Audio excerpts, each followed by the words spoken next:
Papabili siya.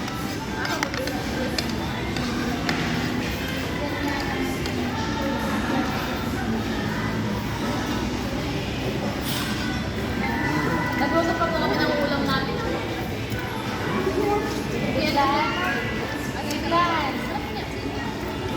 Sa hapon pa nga yan eh.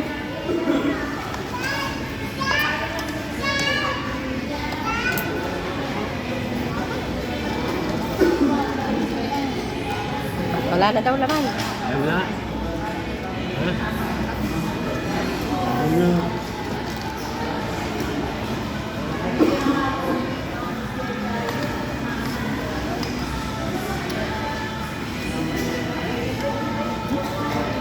Inaayos niya pa yung... Nagsasawsaw. Inaayos niya pa din sa mga nilagay ko lang dito. Marunong magsawsaw. Nga. Oh, bakit daw kinuha mo? Oh, naubos na daw. Aje. Hindi daw, hindi.